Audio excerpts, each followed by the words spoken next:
Okay, now before we move to the panel discussion, there is an interesting video I like to showcase to you people from Akrivia. Let's have that video.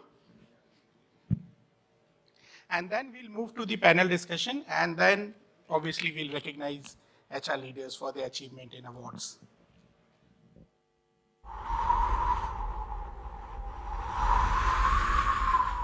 I'll be right back.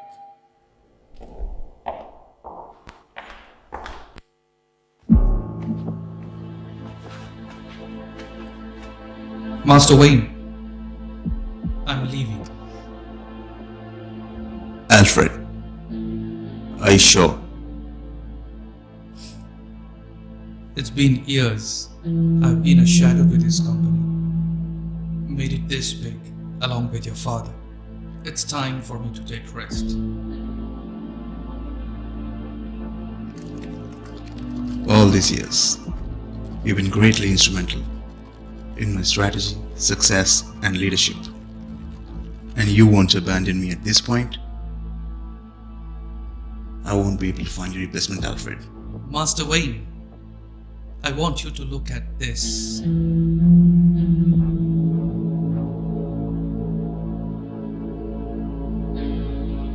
I insist. Since your father, I've been a part of this company. Standing down gives me anguish as much as it does to you. But I found the perfect solution for you.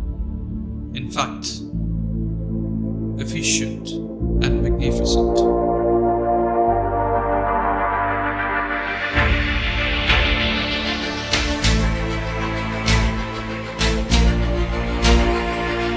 You can never die, Alfred.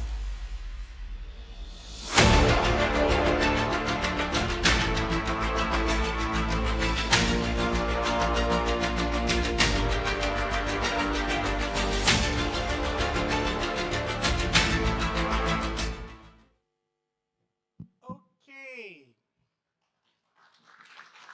If you people have still any doubts, question, or you want to get in touch with Akrivia people, they are right outside. They also have an experience zone, and they have got a big team around here. Please get in touch with them during your networking cocktail break and keep the conversation ongoing. Okay, let's move to our panel discussion.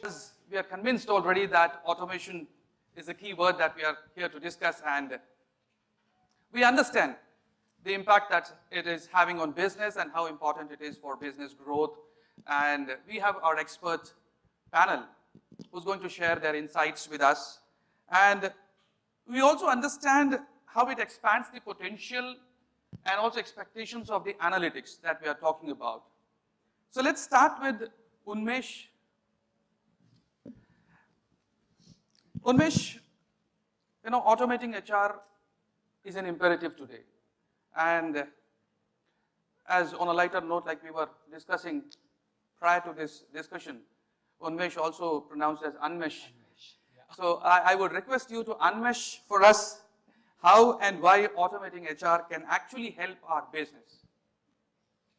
Perfect. Let me try that with my name, Unmesh. See, first of all, I was looking at the presentation which Nitin made, and he brought out a very important point, which is about employee experience, right? Now, really, if you feel employees are the heartbeat of your organization, what really keeps the heart beating is the blood, right? And that's your employee experience. During the whole course of the employee's journey, you would have various touch points. Now, how do you really make it an enjoyable experience for them? And automation is definitely a key to that, right? Many organizations are trying to do various things with automation, but what is really HR automation all about? And what is experience all about? Let me take you from a different context, okay? Because in HR, we typically come across various jargons, or we talk about AI, we talk about HR automation. Is it really a hype or is it a reality? Okay, let me take you a little out and talk about the whole consumer experience, right? All of us use a lot of apps in today's world, right? How many of you use Netflix? Can you raise your hand? Yeah? What does Netflix do? It provides you a very personalized experience. Have you ever observed that the kind of content which you watch, right? It gets personalized day by day, right? Look at the other apps which are there. Look at Spotify for example. You start listening to a particular song, there is this machine learning and AI which is constantly understanding your user behavior and is giving recommendations to your personalized liking. That is the kind of experience which people are looking at. Okay, maybe 15, 20 years back, nobody would have imagined all the transactions which we do, okay, whether it is your digital payments or anything would happen over your mobile phone. But it is all a reality now. Everything is on your mobile, everything is on app. Now, your employees are also these consumers. Now imagine after having had this experience outside with all the consumer products like your Netflix and Amazons and Spotify's of the world, they come to the workplace. And what do they experience? The same old web-based HRMS, right? They want to have a similar experience. Okay, let me tell you how HR really can create that experience. Let me just lighten this moment and tell you a small story. Okay, this is a Friday evening. Okay, and typically HR would have fun Fridays on this Friday. So one day, one of the HR managers decide to have a fun Friday, and he takes two of his employees for a exotic lunch. Okay, he travels some distance to a exotic place, and he stumbles upon a lamp. Okay, and as the story goes, everybody knows. In stories, all lamps are magical lamps, right? And what do you have in the lamps? A genie, right? So they decide to rub the lamp and the genie comes out, awards one wish to each one of them. So genie tells them, everybody has one wish, okay? The junior most person jumps up first and says, I will ask the first wish. Genie says, okay, go ahead. He says, I love traveling, I want to go on a world tour right away.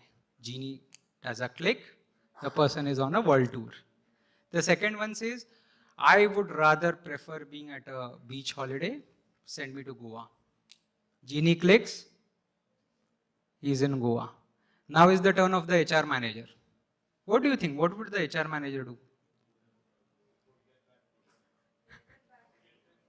Exactly. So the HR manager says, as soon as the lunch is over, I want both of them back, right? That's where the whole productivity, what we need to drive. I think it's very important on a serious note that as HR, okay, we have to help the company win in the marketplace. And to do so, HR automation, digitalization, chatbots, AI, AR, okay, these are some of the tools which we have to use to drive success. Thank you, Unmesh. A little follow-up, a small follow-up question, since you talk about experience and, automating HR is to get back your time and to focus that time on the essential things, which might be celebrating employee success or developing future leaders. So what's been your experience with streamlining HR, automating the HR tasks, administrative tasks? So we realized that, I'll give you a very simple example. We always thought learning will happen only in the classroom or learning will happen only in a specific time period. But we were mistaken. We realized and it happened actually after launching our LMS. We thought most of the learning will happen in the wake-up hours, but we were wrong. A lot of learnings did happen during the travel time back. Mumbai is a city where you spend 2 hours in your travel. So that is the time when people actually got onto their mobile phones with the app-based learning, they were able to simply do it. A lot of small things which really creates that employee experience. For example, look at something like getting a insurance details on your mobile phone, right? Earlier, people will call up the HR person and try and get the insurance card, will get the insurance details, so on and so forth. Here now, with just a small WhatsApp and with the power of AI, you can actually get all your details. You need not have to really reach out to anyone. So this kind of removes a lot of administrative efforts from the employee, and I think it is the user experience that differentiates. Thank you so much, Unmesh. My next question, Dipankar. Uh, although we are diving into the power of harnessing HCM systems, I would like you to talk about like the impact of AI-powered HCM system in combating the threats to HR data. And while you come from a background, you are an executive coach and a people transformation leader, how do you connect this automation and the data security and your connection, people connection, using these systems? I have actually in my career transformed from absolutely manually based file system data maintenance to what we have, which is completely automated and digitized. And I think data privacy and security have actually improved through that. The checks and balances that you can create. One of the big things that you would have during manual days was the physical transmission or movement of records and documents passing through actual manual hands. And there would be people who in between that transport would leak data or would probably you would have lost data or lost documents. I think the current system, and it has evolved over a period of time, where you have multiple checks and balances, you have multiple access control systems, who can see and who cannot see a particular set of data, which can be predetermined.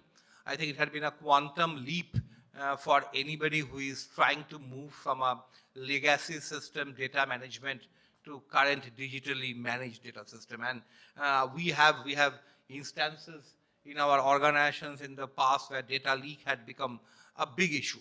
One thing that we keep saying about the only confidential thing in HR is salary, and that's the only thing which everybody knows. So I think some of those obvious things have, if you want, you can actually put a lot of checks and balances. So this really gives a lot of flip towards the entire data security part. Thank you so much, Dipankar. How does it impact the cost? How does it minimize the cost factor? Okay, I think 80s when computers came, the whole selling proposition was it would reduce cost and it would reduce manpower. Over 40, 45, 50 years of automation journey from large computers to desktop to laptops to chips today, I think cost obviously have come down, but manpower haven't been reduced. Actually, you have much better usage of manpower so far as technology handle is concerned. I think we need to look at, there had been multiple areas in which cost has been controlled because of advent of technology, right from talent acquisition to learning, to payroll automation, to shared service and all of that. But I think that's only half part of the story. In fact, my fellow colleague was talking about employee experience. Both on cost and on technology, one thing that I want to drive back home is all through technology has been looked up as a driver for the organization or for employers' benefit. But the moment you see technology to be equally supplementing employees' benefit, then it actually becomes a win-win game.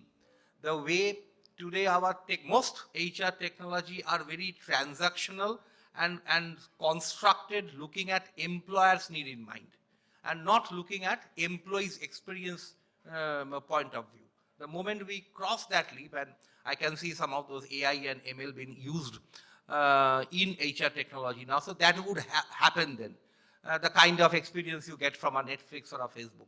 When you start getting that from HCM technology, where then AI actually tells you what kind of things that you use regularly and that pops up or gives you reminder as part of its intelligence and not something which is preset. And that's where the cost part come. I would say forget some of those routine operational work going to technology and cost coming down. Cost would really be impacted when employees have a superior experience, leading to less attrition, leading to more productive time, leading to actually working and not spending time on doing routine work that he is supposed to do. For example, for many years, despite all the biggies in expense management, when you go for a travel and come back, all the rules that finance would typically put in and the technology would actually demand from you, putting an expense claim on system had been a very Herculean task. Now, can you minimize some of that? And that can actually be then moved back into productive employee time. And that is where cost can be a big differentiator so far as by enhancing experience is concerned. Thank you so much, Dipankar. Now, since you said that we're actually talking about a shift from trivial, repetitive tasks to taking more time for the vital things that are required and investing time on innovation and other things. So I would take this question to Mr. Bhaskar. How would this shift, and when we talk from the organization's point of view, productivity is something again that is essential. So how would you relate this shift, focusing back to increasing employee productivity and using HCM technology? So I also started, when I started my career, just like my fellow panelists, it was all paper, file, and those big boxes, computers and all. So I have also seen the journey. Now many things are on the app and your smartphone. But the thing is that from HR side, now the employees are expecting the same set of response the way they are getting in their technical function and finance function. So as compared to HR, the technical and finance function has moved far, far ahead. And on personal side, we are experiencing very good experience from app like Swiggy, Zomato, then Ola, Uber, Amazon and Flipkart. The way they are responding and they are keeping us updated. So employee also expect that we should get information on moment just like Alexa.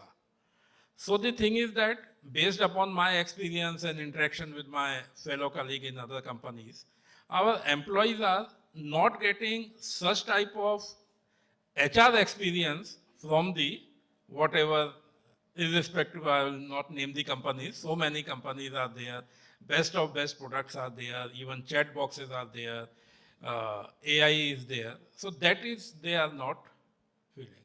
And still like in every meeting we are also having with our MD, senior management, they today also like in 2022 they are saying that HR should give to employees what the employee need, not what HR want. So on productivity front, from that perspective, I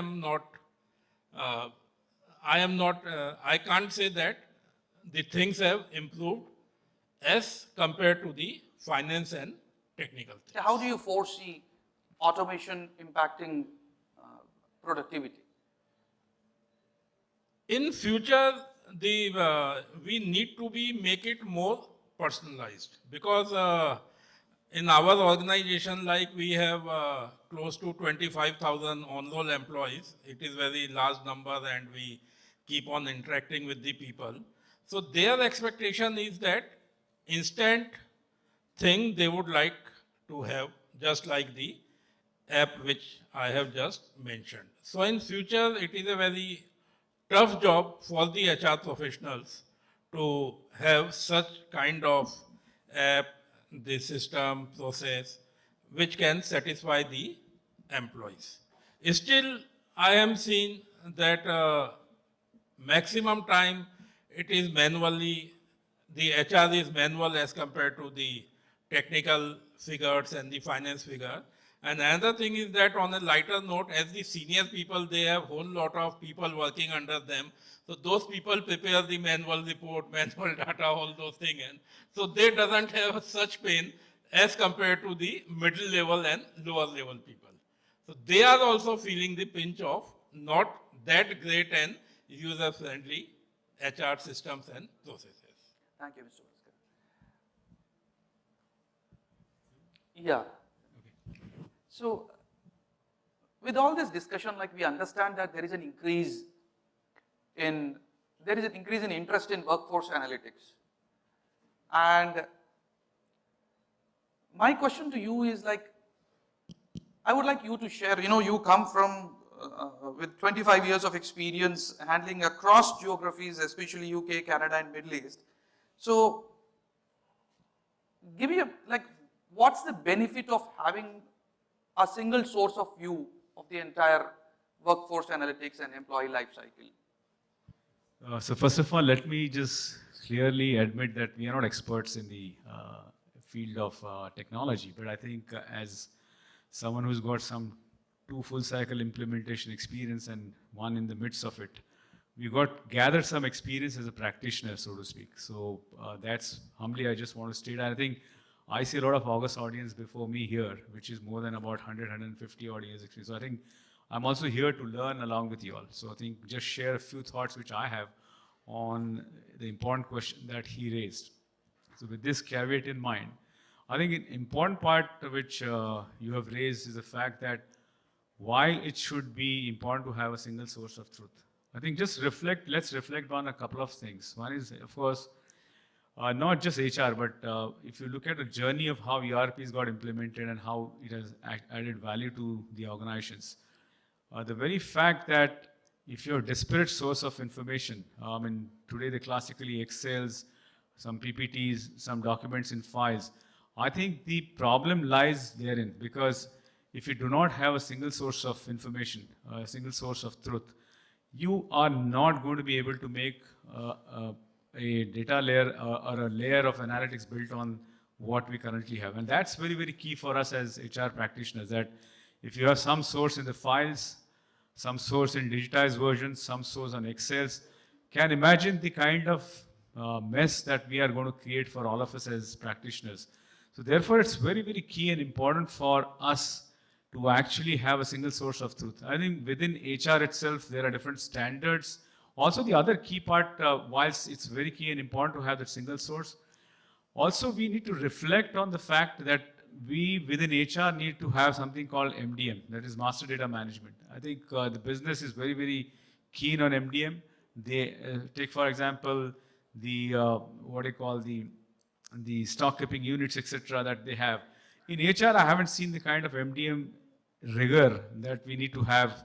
For example, you could have different standards of how we calculate attrition in an organization. So MDM is going to help you do that.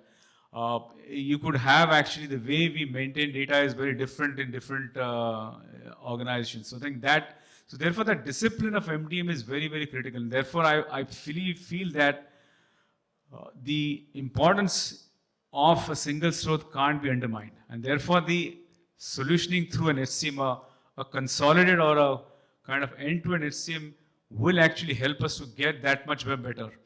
But we should not stick only to HCM, because I personally find employee data in terms of the core data and performance, etc., at the level still of systems of records. If you really want to migrate beyond system of records to system of engagement, then that analytics layer, which presupposes the fact that your data layer, which is there incorporated with the proper MDM in place, will help us drive and help us get to that next level where the ML and AI-based applications will start kicking in.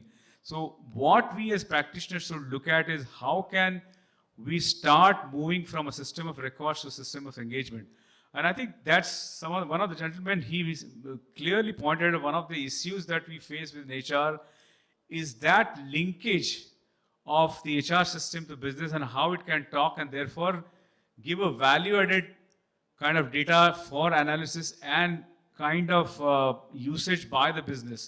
Very, very key, therefore. So, therefore, unless and until you have a single source of truth, which forms the base layer, we will not be able to develop typically and migrate to what we call the system of engagement and therefore that analytics layer, etc. So, I think the other piece, of course, I'm not trying to be jargon here, use a jargon. Typically, you hear about data lakes, etc. But that's very important.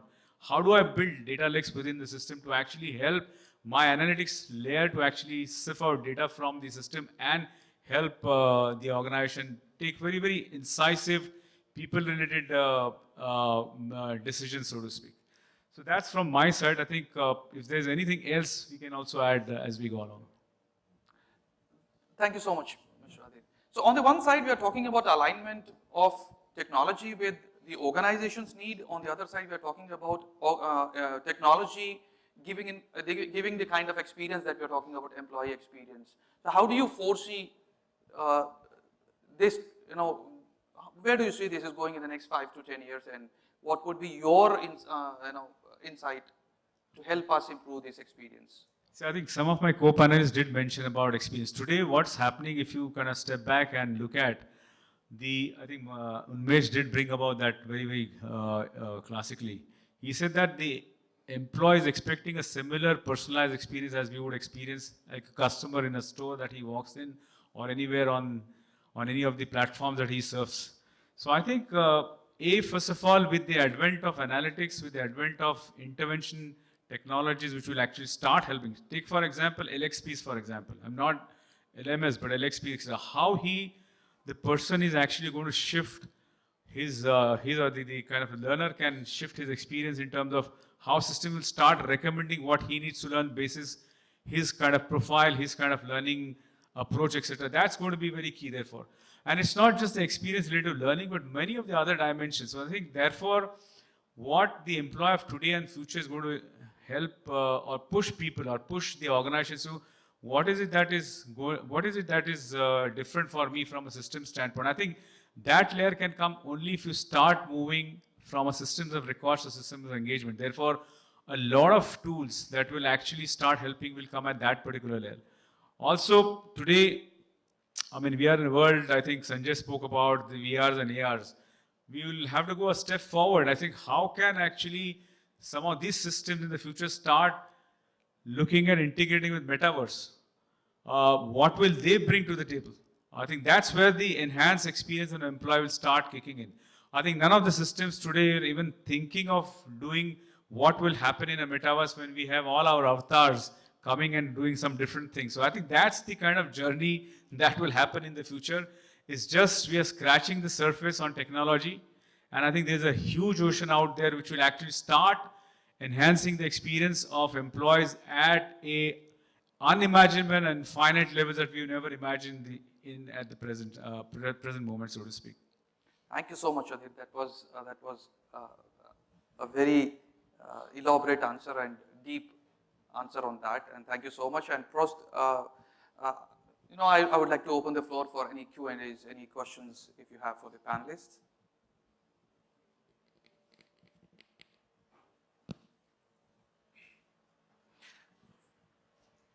Yes. Okay. So this is not directed to any of the panelists. So I was just wondering, I've been hearing technology, I've been in technology field for quite some time. I represent Reliance. So what would happen is, traditionally we always speak about people managers and their span of control, okay? So 6 to 8 or 8 to 10 or 10 to 15 at various places. Now, with all this technology, this span, how do you see this span going up or down?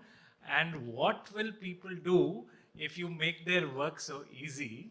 And on a very lighter note, how do you see people managers' role actually changing? Because now you can easily manage people, right? At least their performance, at least their work, etc. Everything is on fingertips.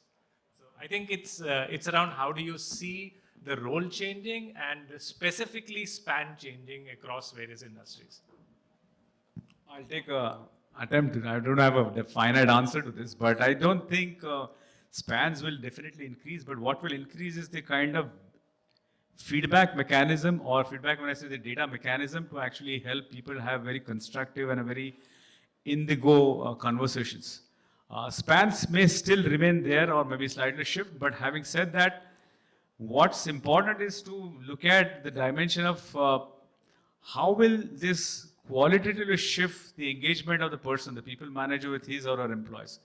Today, if you are actually, and if presupposing the fact that the system is helpful, which is mobile or app-based or what have you, which gives me on-the-go information on performance, and therefore, to that extent, that could be helpful. But I personally am not sure that he will have from a 20 reporting structure to 100 really, yeah. Then I don't envisage that kind of a shift that will happen from a span, but typically it will help from a data management perspective to actually get on-demand information on the performance, on OKRs of a person, which thus far was not possible because we didn't have something which was throwing data on the face of it to the employee and the manager, so to speak. So that will actually ease the conversations. We don't have to record manually anything, not manually with some paper and pencil, but even on the system. It could probably be through voice, through kind of any other technology which would actually embed and catch what's happening as performance on the go. That could ease and help the quality or the quality of conversations very differently. And that will enable to have a one-on-one conversations very, very differently and very impactfully. That's my sense. If I can add to that, Sure. I think in my mind, span is already becoming irrelevant. The formal authority or the formal command center is moving to what you call as influencing, matrix structure, or working across stakeholders on which you do not have a formal command. And technology is going to play a very big role in that. How? The kind of HCMs I have used, most of them do not have a very robust 360-degree feedback system. That's kind of taking feedback from various stakeholders is going to be a key determinant in how you manage your people. And I saw that in the presentation here that they are showing that as a part of a module. So that, and you said about will managers' life be simpler with all these things? I think life is, in all respect, never gets simple. We solve one level of problem and we go to the next level of problem. Problem always remains, and manager's job is to be probably solving much more complex problem. Like take for example, in the last 2 years, the kind of time managers have given to address the mental wellness of his team members was unheard of in the past. You no more talk about hygiene requirement, you talk about aspirational requirement of your team members.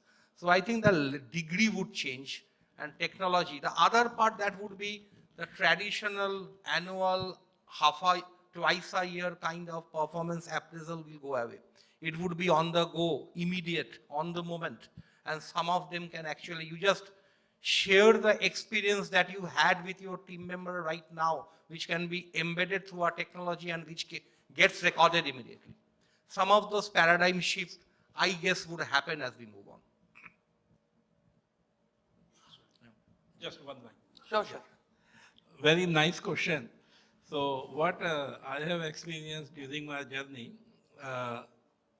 the business challenges are changing more fast than the technology. So that's why, as per my observation, I have not seen the span getting changed. So the technology is substituted by the business challenges. So that's why the span remaining the same, and the shift has been towards meeting the challenges.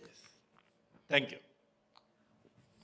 Thank you so much as your press for time. So we can, this was an insightful conversation with you, Bhaskar, Adhir, and Unmesh, and Dipankar. Thank you so much. Thank you. Thank you so much, Thank you. leaders. Thank you, Ranjan sir, for moderating it. Yes, indeed, it was quite insightful, and for sure people would have got benefit out of the insight that senior people have shared. Thank you, sir. Thank you, sir. Once again, we'll have a group picture of the senior leaders.